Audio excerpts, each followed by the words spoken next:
Mamaya na labas mo yan, labas mo. Anong ka? Anong ka? Yan. Labas mo galit para mo wala mo yan. Hoy, hindi ka na dito! Ano na magsasalita ako? Sasabihin ko sa inyo, awa kayo sa mga Pilipino para lawan nyo na. Magmamagkawa kami! Nagigiusap kami! Maawa kayo! Awa nyo mga Pilipino! Hindi kayo dito sa mundong ito habang buhay! Iiwan nyo rin yung mga perang ninanakaw nyo! Iiwanan nyo rin yan! Mag-share naman kayo sa taong bayan! I-share ninyo! Yung mga project gawin ninyo! Higit sa lahat!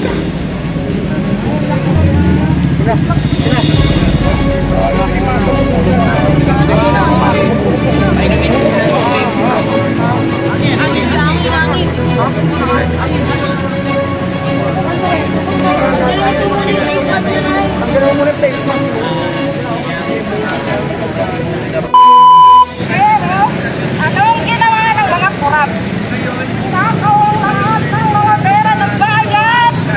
Alam nyo ngayon ang trending, kailan kung anong kawat sila, last control pa lang.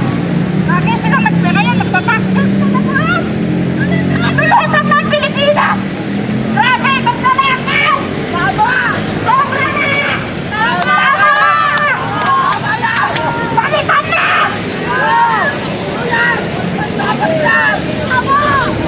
Tama yan! Parang ayaw nyo na sa mga Pilipino. Alam ko, hindi kayo naghirap. At hindi ka naghirap. Yung mga anak nyo, kumakain sila. Kalahating ninyo. Kailan na? Baka nila mo na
ang sakit ng ginawa mo sa mga Pilipino. Awa ka mo.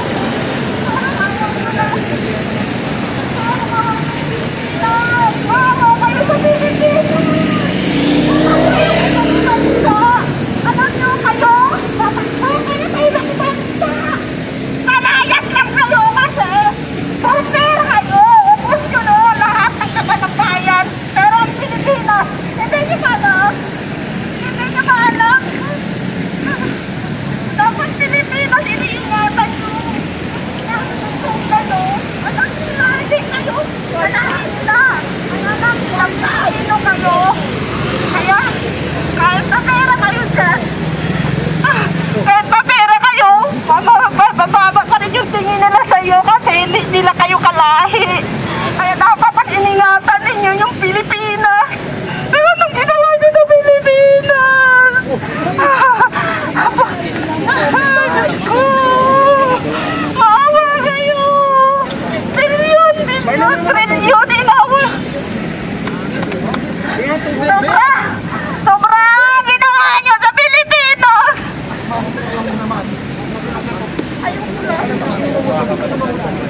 Ilabas mo yan, ilabas mo. Uminom ka, yan. Ilabas mo galit para mo ano. Hindi na tayo Ito pa, hindi ko sinasayang yung isang oras binigay nila, sir. Walang magsasalita. Hindi nga ako marunong magsalita eh. Hindi na magsasalita ako. Sasabihin ko sa inyo, maawa kayo sa mga Pilipino para awan nyo na. Magmamakaawa kami. Nakikiusap kami. Maawa kayo. Kaawaan yung mga Pilipino. Hindi kayo dito sa bundong ito habang buhay. Iiwan nyo rin yung mga perang ninanakaw nyo. Iiwanan nyo rin yan. Mag-share naman kayo sa taong bayan. I-share ninyo yung mga project gawin ninyo. Higit sa lahat.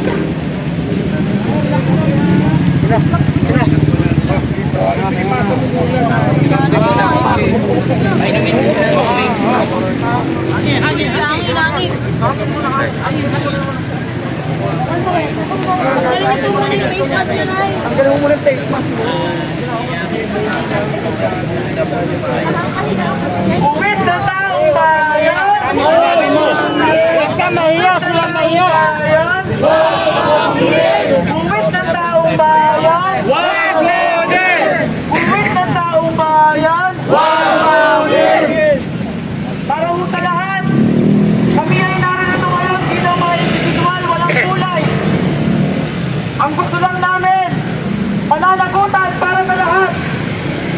Kung kanino ka man sumusuporta, Marcos, Romualdez, Duterte, kahit na sino, dapat ay managot. Sapagkat sa uli, taong bayan pa rin ang kawawa habang sila ay kumikita. Narito tayo para siguraduhin na sa uli, hindi lamang ang maliliit na isda ang makukulong. Kagaya na nangyari sa mga nakaraang issue, kagaya ni Napoles. Si Napoles lang ang nakulong. Pero yung malalaking isda, kagaya ni Jinggoy, na ngayon ay involved na naman. Kagaya ni Enrile, kagaya ni Revilla, ngayon ay malaya at nakatakbo pa. Habang ang kagaya ni Napoles ay nakakulong pa rin hanggang ngayon. Papayag ba tayo na ang mga kontraktor niya makulong? Ang inaasahan namin, may senador, may congressman, o baka may speaker pa na dapat nakulong. Tratahin nila kulungan. Panahon na upang bawiin naman ng taong bayan ang kapangyarihan mula sa mga malalaking tao. Sa panahon ngayon, kaisa nyo ang mga kabataan upang bawiin ang kapangyarihan sa mga taong ito. Napatunayan natin na ang interes lamang nila ang kanilang pinagsisilbihan. At malinaw na tayo ay etsyapwera lang. Tayo ay pinaglalaruan lang. Tayo ay pinag-aaway-away lang. Balikan naman natin ang nangyari nitong mga nakaraan. Tila nagsisisihan lang at nagbabatuhan, nagsisi ang Kongreso at Senado. Kapag nasa Senado, Congressman ang tinuturo. Kapag nasa Kongreso, Senador ang itinuturo.